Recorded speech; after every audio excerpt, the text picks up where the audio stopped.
In this video, I want to talk about what causes aging in humans.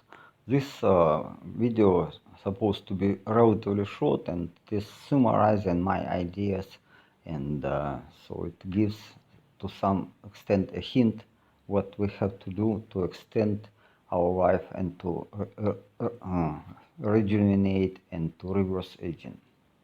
Okay.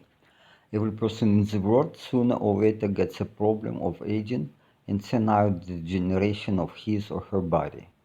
My opinion is that aging of the body is due to 5 main reasons. Firstly, there is an increase in the stiffness of the extracellular matrix due to destruction of elastin fibers and cross-linking of collagen fibers by sugars and oxidized fatty acids.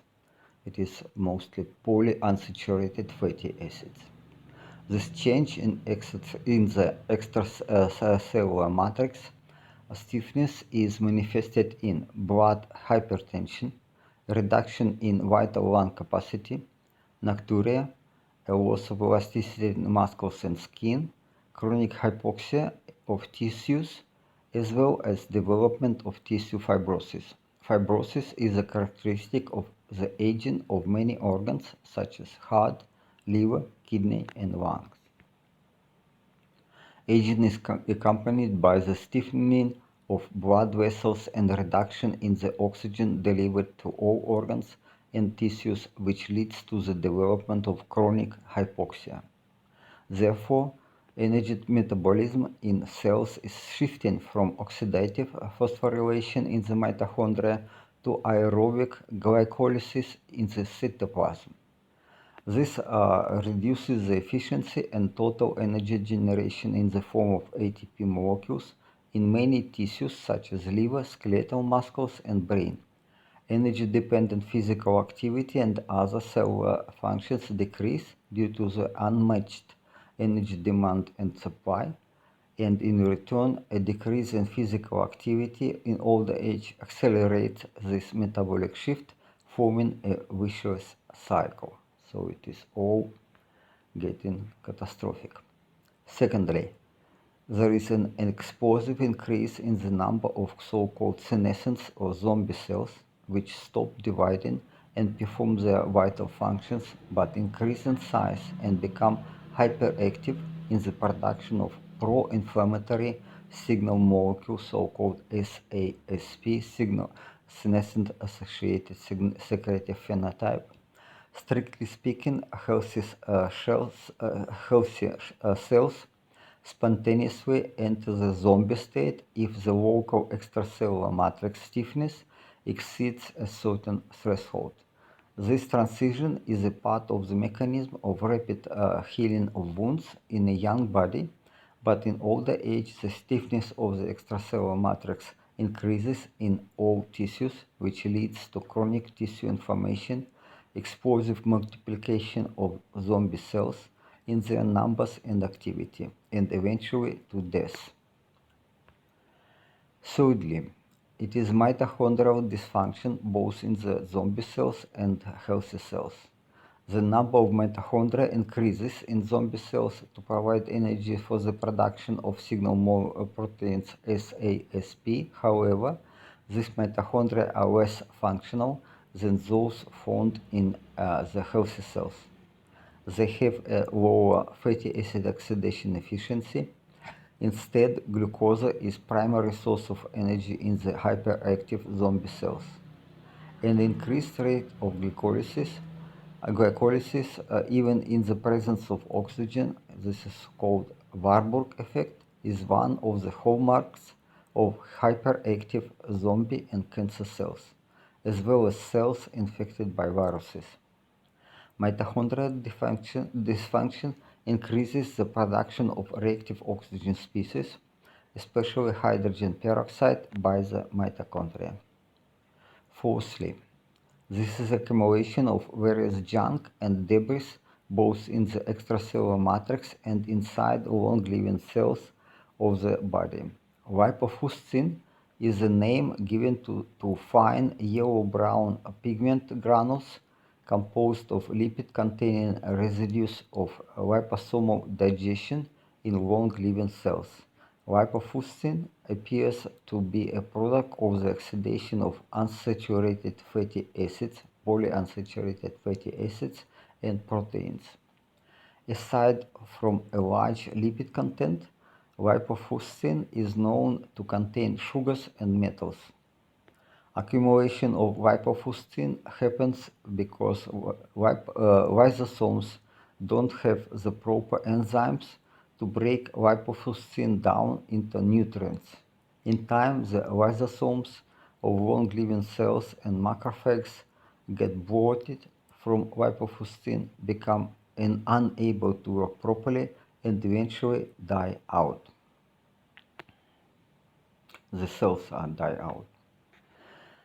The accumulation of extracellular junk refers to the substances that do not have any function, not even a biophysical one.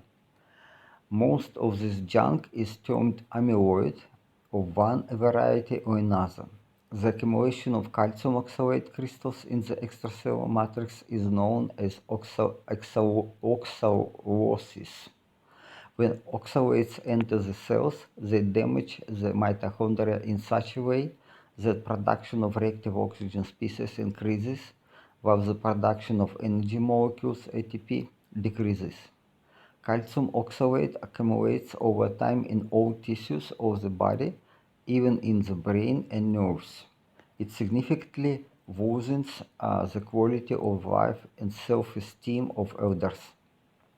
In particular, in the elderly, heartburn, muscle pain, spontaneous urination and defecation may occur, not to mention kidney stones, gout, migraine, dementia, etc. Fifthly, it is degeneration of our immune system.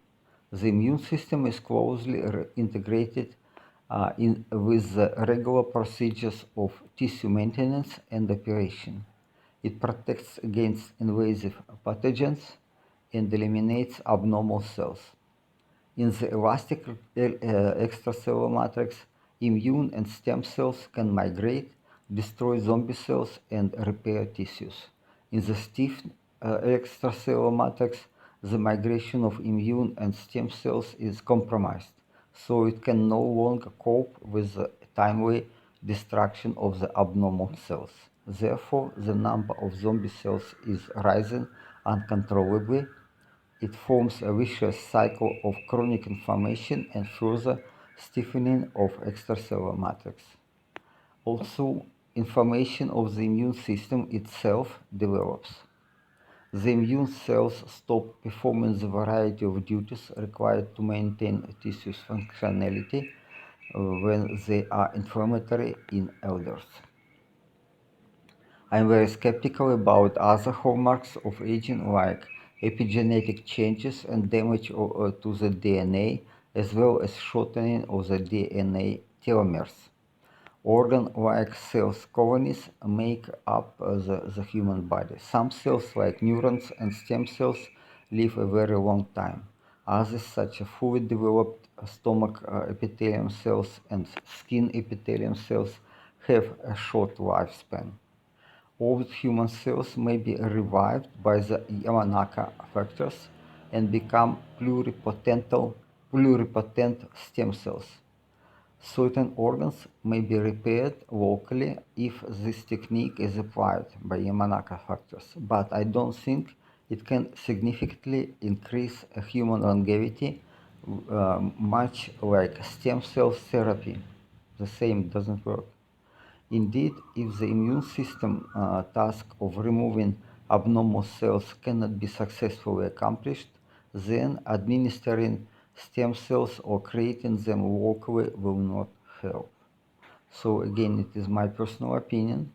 What I do, it's based on my personal opinion. Of course, I am not a medical professional, so it's advised to discuss the content of this video with a professional physician and only act upon the advice of the professional medical experts. Personally, I don't do it because I never get sick, absolutely never. I stay healthy with my methods of in supplements.